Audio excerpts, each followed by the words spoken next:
tanked, because that was the only thing that could really hurt. I was dealing with mutas, and I believe I pick up the immortals in this bit because they need to be taken out.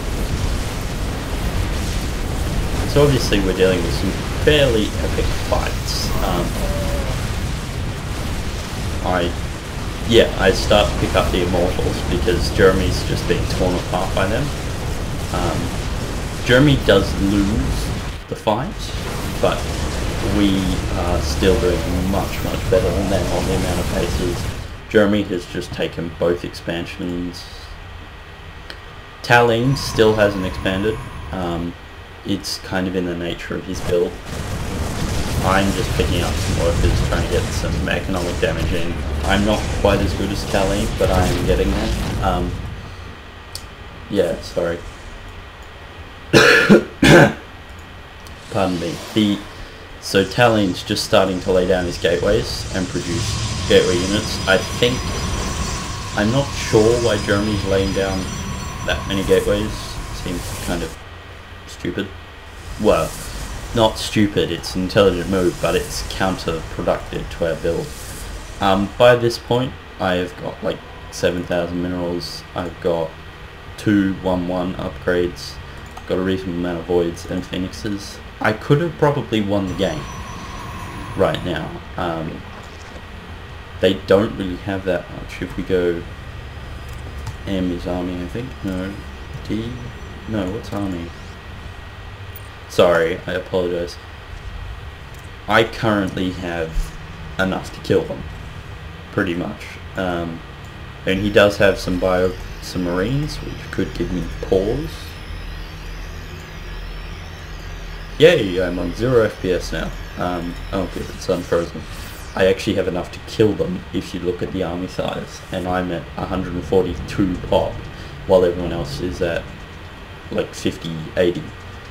I have, how many voids do I have? I have 12 barely upgraded voids.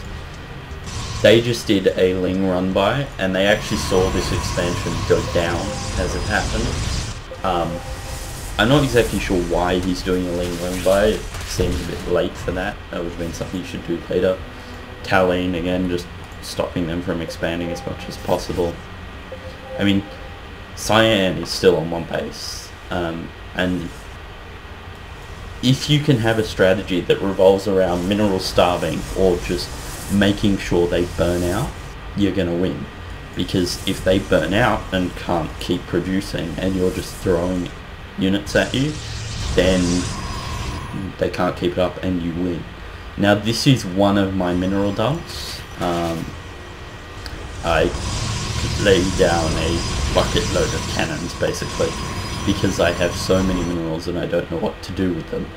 And I figure, well, I may as well just take an expansion, cover it with cannons and make it impossible to take. No one's taken the gold yet. I don't actually like taking the gold on this map. It's a bit too exposed and you have to take out your own rocks to do it. Probably wouldn't have been a bad idea for us. I think he's going to with this command center. We're just ensuring that they haven't.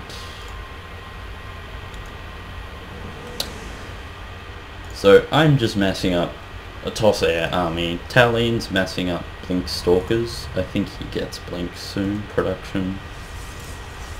Talene is purple. He's getting level 1 weapons. He should be getting Blink soonish, but I can't be entirely sure. He's still only on one base.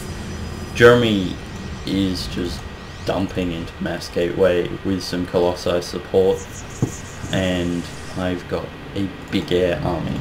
I mean, this amount of voids is kind of scary. That's, what, 23 voids with 2-1-2. I'm not at full pop yet, but I do get to full pop, and that's when the fun starts to begin. So they're doing a little push.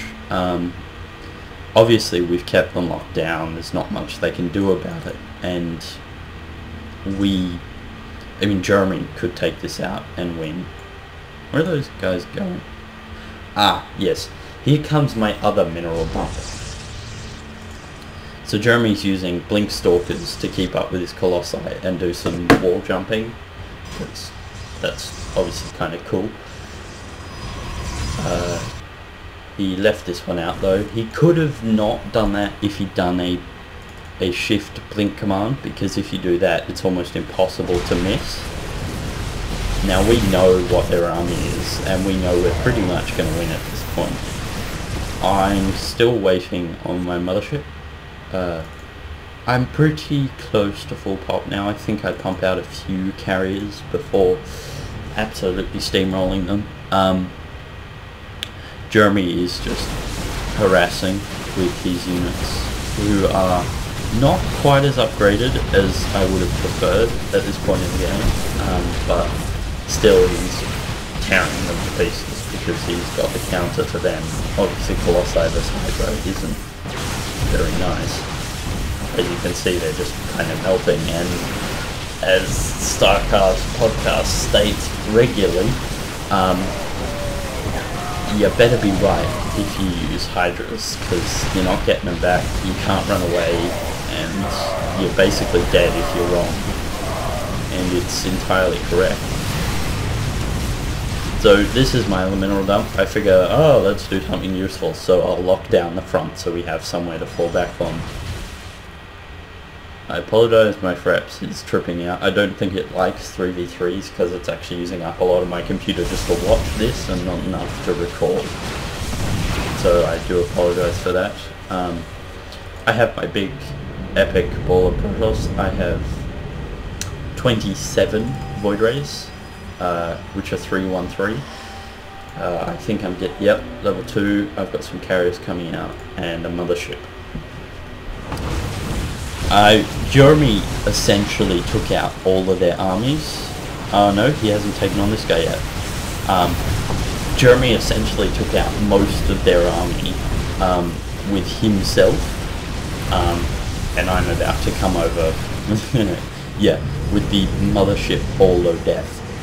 I love watching, whenever I get a mothership, I set my entire army to follow my mothership, so that when it stops, as you can see, things just start to kind of melt. It's semi-ridiculous. I mean, I don't even think these wards will ever get charged, because they can't attack anything for 3 seconds. And I mean, they are just ripping things to pieces. Jeremy just built 2 more Colossi, and he actually sets them to follow my mothership, which it just kind of adds to the mothership Bolo Death, which I found quite funny. Doing a follow command can be a lot of fun, and it can actually really help. So Talin's got up Mass Stalker with Blink 1-1, but I'm pretty much tearing everyone to pieces. I've got some carriers coming over. Basically, they allowed me to get multiple bases, which is why I kind of kicked their ass. I am starting to burn out. Now I can't... If they were to, say, have gone Mass Viking, then they may have won this game, because I've gone 3 base and used up all of the 3 base, which then means that I have to take another 3 base to continue production, but I can't keep that up. So I have burned out now. I have 1 expansion and I have lots of workers doing nothing. So if they had actually held this back, then I would have burned out and they would have won the game. Because if they had been able to take out that army, I wouldn't have been able to replace it. But they didn't, and that was something our strategy kind of relies upon. Basically, I wanted to show you guys this video to detail try and stop expansions. I mean, they never even really knew that I had 2 expansions, but it would have been fairly obvious, and you could have scouted it. So I just think it would have been, if this was a 1v1 scenario and the other person let the other person pull off 3 expansions, then that's GG right there. And for me, it just comes down to, you should never really let that happen, and they did. I got 3 base, I got mass minerals, I got mass income, and I just completely steamrolled them with a fully upgraded air toss army at 200 pop. And I think I am the only one who ever actually got to 200 pop. Jeremy got close, but I got 200 pop. And this is just what we do in our 3v3s together. It works. It's a good strategy. I suggest you guys could probably try a version of it. One person niggles while the other person does a slight boom and the other person does a full boom. Thanks for watching, guys, and if you've got some spare time, I thoroughly suggest you go check out Banelings by Husky Starcraft. It is one of the most funny things I've seen. I watched it only this morning and it sent to me giggling because it's a rip-off of Baby Baby Baby by Husky Starcraft about Starcraft. Banelings, check it out. It is on iTunes. I did buy it and I suggest you do the same. It was quite funny. If I remember, there will be a link in the show notes. Thank you, have GG on me, and I hope to see you guys next time.